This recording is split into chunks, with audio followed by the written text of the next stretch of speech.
Hello friends, welcome to लिंगुआड़ा के इस YouTube channel. आज हम लोग डिस्कस करेंगे सब्जेक्ट वर्ब अग्रीमेंट का रूल नंबर 22। ठीक है ना। इस पार्ट में हम लोग देखेंगे जो कि वन ऑफ के साथ किस तरीका से रिलेटिव प्रोनाउन का यूज किया जाता है और किस तरीका से कंफ्यूजन क्रिएट किया जाता है।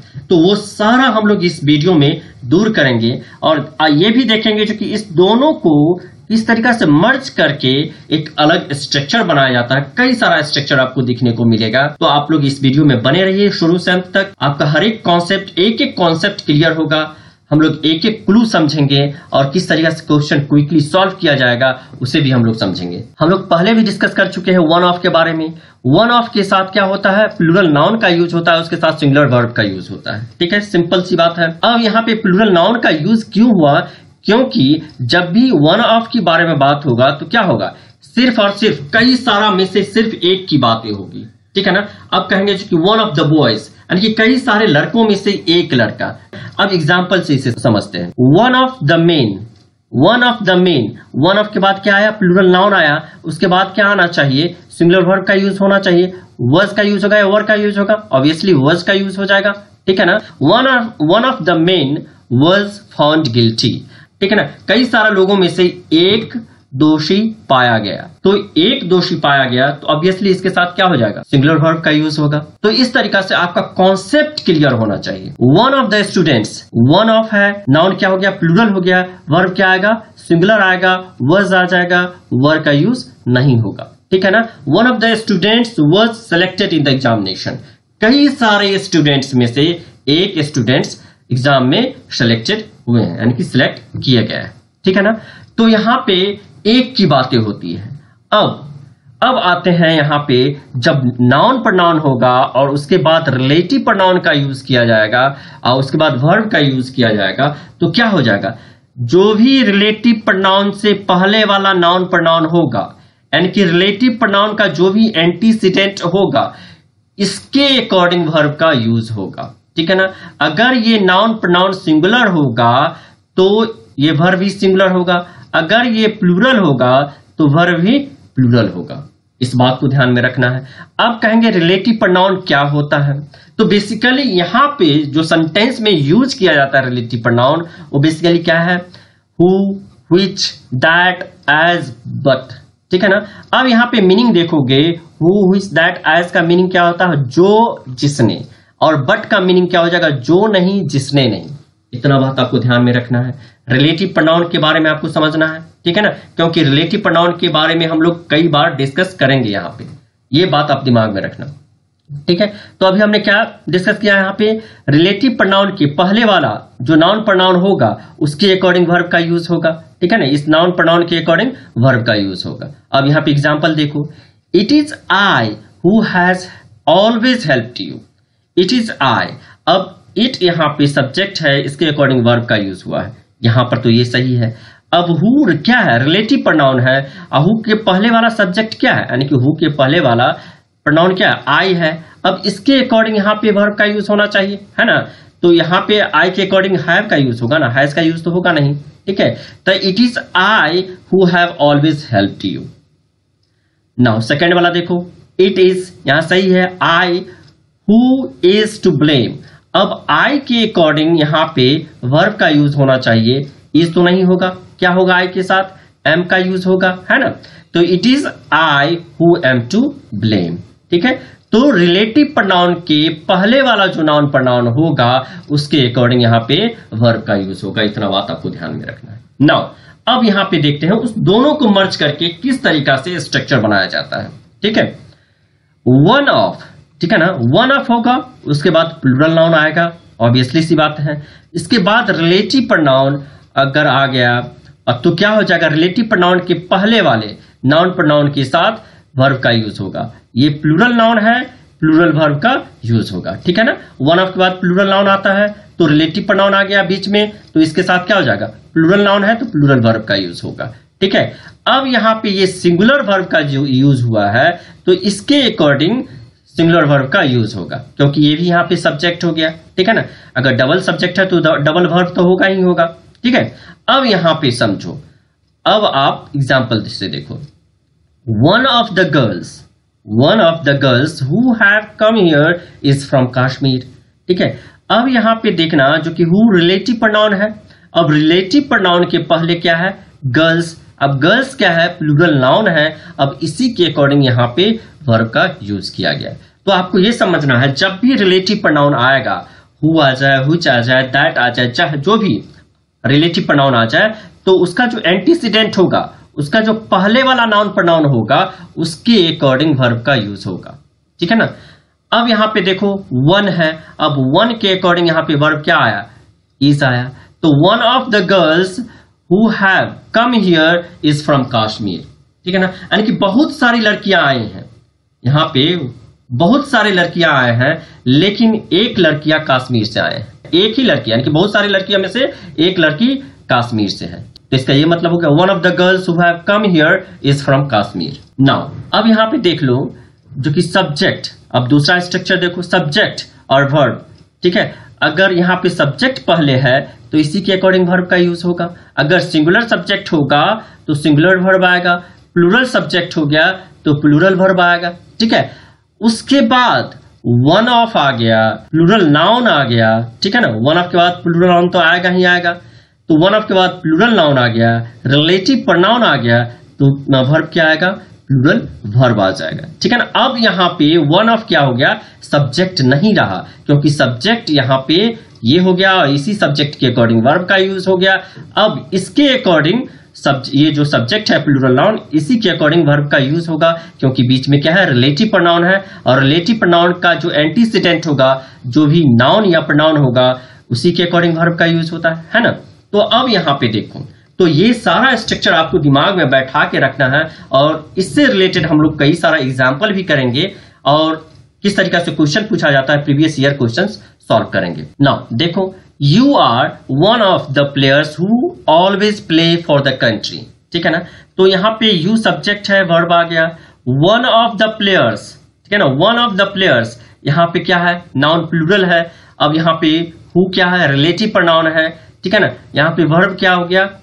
अगर यहां पे प्लूरल नाउन है तो वर्ब भी प्लूरल आएगा, है ना।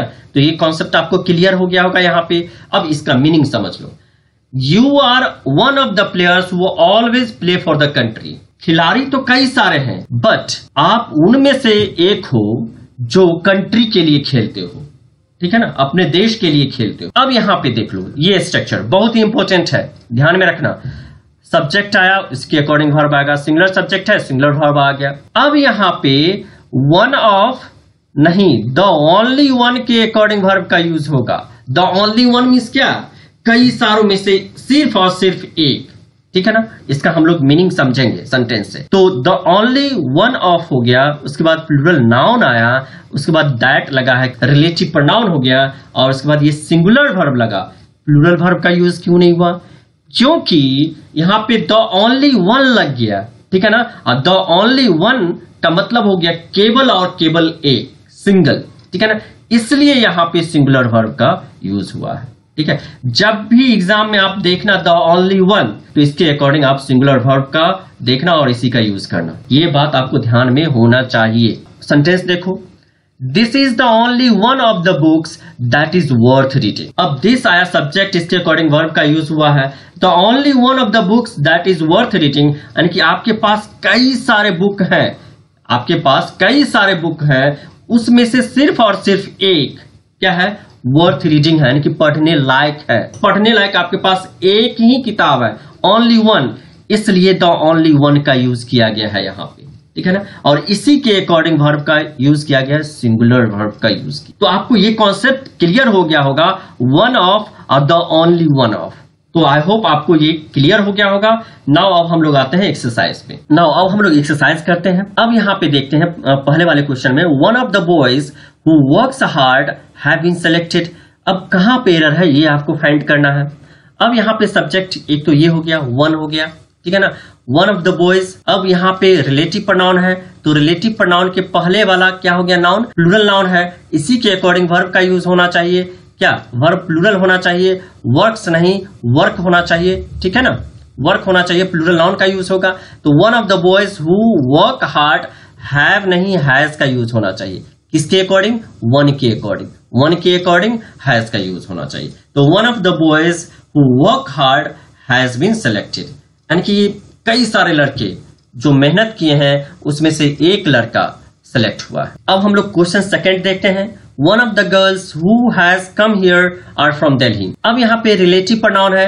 रिलेटिव प्रोनाउन का एंटीसीडेंट क्या है हमारा? प्लूरल नाउन है, इसके अकॉर्डिंग वर्ब भी होना चाहिए, हैज नहीं हैव का यूज होना चाहिए। अब यहाँ का इसका रिलेशन किसके साथ होगा? वन के साथ। तो यहाँ पे वन है, सिंगुलर है, इसके साथ क्या हो जाएगा? इज का यूज होगा, सिंगुलर वर्ब का यूज होगा। तो one of the girls who have come here is from Delhi, यानी कि कई सारी लड़कियां आई हैं, उनमें से एक लड़कियां कहां से हैं? दिल्ली से हैं। ठीक है। नाउ थर्ड एग्जांपल देख लो। One of the books which was lying on the table is on English grammar. One of the books है, व्हिच क्या है? हमारा रिलेटिव प्रोनाउन है, और रिलेटिव प्रोनाउन के पहले वाला सब्जेक्ट क्या है? प्लूरल नाउन है, और प्लूरल नाउन है तो वर्ब भी प्लूरल होना चाहिए ना, वाज नहीं वर्ब का यूज होना चाहिए। अब यहाँ पे one of the books which were lying on the table is on English grammar. Is यहाँ पे जो वर्ब है वो करेक्ट है क्योंकि सिंगुलर वर्ब का यूज किया गया है। ठीक है। नाउ फोर्थ देख लो। One of the movies which was shown yesterday have been directed by me. ठीक है। अब यहाँ पे व्हिच रिलेटिव प्रोनाउन है। रिलेटिव प्रोनाउन का एंटीसीडेंट यानी कि पहले वाला नाउन क्या है? प्लूरल है, इसके साथ वर्ब क्या आना चाहिए? प्लूरल आना चाहिए, वाज नहीं वर्ब का यूज होना चाहिए। ठीक है ना। तो one of the movies which were shown yesterday, have नहीं हैज का यूज होना चाहिए, किसके अकॉर्डिंग? वन के अकॉर्डिंग यहाँ पे हैज का यूज होना चाहिए। अगर आप इसे हटा दो तो क्या हो जाएगा? वन ऑफ द मूवीज, यहां से यहां तक आप हटा दो, रिमूव कर दो, तो यहाँ पे देखो one of the movies has been directed by me. तो यहाँ पे देखोगे अगर इसे आप रिमूव कर देते हो तो क्या मीनिंग निकलता है? One of the movies has been directed by me, यानी कि कई सारे मूवी में से एक मूवी मेरे द्वारा डायरेक्ट किया गया। अब फिफ्थ एग्जाम्पल देख लो। One of the men was founded. ठीक है। अब ये सिंपल सा है। वन ऑफ के बाद क्या होता है? प्लूरल नाउन का यूज होता है, उसके बाद सिंगुलर वर्ब का यूज होता है, सही है। तो one of the men was founded, यानी कि कई सारे आदमी में से एक आदमी जो है मृत पाया गया। इट इज आई, इट के अकॉर्डिंग, इट हमारा सब्जेक्ट है, सब्जेक्ट के अकॉर्डिंग वर्ब लगा है, सिंगुलर सब्जेक्ट है, सिंगुलर वर्ब का यूज किया गया है। अब यहाँ पे रिलेटिव प्रोनाउन हु है, हु के पहले क्या है? एंटीसेडेंट आई प्रोनाउन है, और इसके अकॉर्डिंग हैव का यूज किया गया है। ठीक है, ये सही है, करेक्ट है। It is I who have always helped you. Now seventh में देख लो। She is one of the greatest leaders that was active in freedom struggle. अब यहाँ पे देखो सब्जेक्ट क्या है? शी है, उसी के अकॉर्डिंग वर्ब आया, सही है। One of the greatest leaders, अब यहाँ पे वन ऑफ सब्जेक्ट नहीं रह गया, सब्जेक्ट क्या हो जाएगा? लीडर्स हो जाएगा। तो लीडर्स के अकॉर्डिंग यानी कि क्या है? यहाँ पे रिलेटिव प्रोनाउन है, रिलेटिव प्रोनाउन के पहले वाला नाउन क्या है? प्लूरल है, तो इसके अकॉर्डिंग वर्ब का यूज होना चाहिए, वज नहीं वर्ब का यूज होना चाहिए। तो she is one of the greatest leaders that were active in freedom struggle. Now अब आ जाते हैं हम लोग previous year question. It is I who is blame for his bad situation. अब किस पार्ट में एरर है? अगर नहीं एरर है तो क्या हो जाएगा? No error. तो यहाँ पे देखोगे इट सब्जेक्ट है, इसके अकॉर्डिंग वर्ब का यूज हुआ है, सही है। आई रिलेटिव प्रोनाउन से पहले वाला सब्जेक्ट क्या है? आई है, और आई के अकॉर्डिंग यहाँ पे वर्ब का यूज होना चाहिए, इज नहीं होकर के क्या होना चाहिए? एम का यूज होना चाहिए। तो it is I who am to blame for his bad situation. तो यहाँ पे क्या हो जाएगा? आंसर बी हो जाएगा। नाउ सेकेंड एग्जांपल देख लो। Kambli is one of the players who has been selected for the test match. यहाँ पे सब्जेक्ट काम्बली है, इसके अकॉर्डिंग वर्ब आया, सिंगुलर सब्जेक्ट सिंगुलर वर्ब का यूज हुआ है, सही है। अब यहाँ पे रिलेटिव प्रोनाउन है हु, अब इसके पहले वाला एंटीसीडेंट क्या हो जाएगा? एंटीसीडेंट प्लेयर्स यानी कि प्लूरल नाउन है, प्लूरल नाउन के अकॉर्डिंग वर्ब का यूज होना चाहिए, हैज नहीं हैव का यूज होगा। ठीक है। तो Kambli is one of the players who have been selected for the test match. Third देख लो। He is one of those writers who has won acclaim the world over. अब यहाँ पे ही सब्जेक्ट है, इसके अकॉर्डिंग वर्ब आया, correct. One of those writers, writers के according यहाँ पे वर्ब का यूज होना चाहिए। हु का एंटीसीडेंट राइटर्स है, राइटर्स हमारा प्लूरल है, वर्ब भी प्लूरल होना चाहिए, हैज नहीं हैव का यूज होना चाहिए, क्या हो जाएगा? Answer B. तो डू यू नो दैट, अगर आप कॉन्सेप्ट आपका क्लियर है तो आप क्वेश्चन इजिली कर लेंगे। आपको क्वेश्चन सॉल्व करने में मुश्किल से 10 से 15 सेकंड लगेगा, ठीक है ना। डू यू नो दैट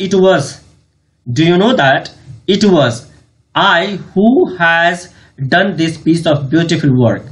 अब इसमें देखना है, यहां तक तो कोई एरर नहीं है, इट के अकॉर्डिंग वर्ब का यूज हुआ है, इट वॉज, ठीक है। अब हु क्या है, रिलेटिव प्रोनाउन है, रिलेटिव प्रोनाउन के पहले वाला क्या है, आई है, आई के अकॉर्डिंग यहाँ पे वर्ब का यूज होना चाहिए। आई क्या लेता है, वर्ब हैव लेगा ना कि हैज लेगा। ठीक है, किस पार्ट में एरर था, बी में। फिफ्थ क्वेश्चन देख लो, one of the most important factor that contribute to the success of person is his sincerity. इस क्वेश्चन को थोड़ा ध्यान से देखना। अब यहाँ पे देखो, वन ऑफ के बाद क्या आना चाहिए, प्लूरल नाउन का यूज होना चाहिए ना, तो one of the most important factors होगा। ये भी इस तरीका का भी क्वेश्चन पूछा जाता है, क्योंकि ये प्रीवियस ईयर का क्वेश्चन है, ध्यान रखना। वन ऑफ के बाद क्या होता है, प्लूरल नाउन होता है और सिंगुलर वर्ब का यूज किया जाता है। ठीक है, तो one of the most important factors, ठीक है, प्लूरल नाउन हो गया। दैट कंट्रीब्यूट, अगर रिलेटिव प्रोनाउन है फैक्टर्स तो इसके साथ कंट्रीब्यूट प्लूरल वर्ब का यूज हुआ है, दैट इज करेक्ट। ये सारा सही है। क्या कहां पे गलती था, यहाँ पे फैक्टर नहीं, फैक्टर्स होना चाहिए, प्लूरल नाउन होना चाहिए वन ऑफ के बाद। तो किस पार्ट में एरर था, पार्ट ए में। गाइस, आपको ये वीडियो अच्छा लगा तो प्लीज इसे लाइक करो, शेयर करो, सब्सक्राइब करो, अपने दोस्तों के साथ शेयर करो, इस वीडियो को पूरा वायरल कर दो यार। Thank you so much for watching this video.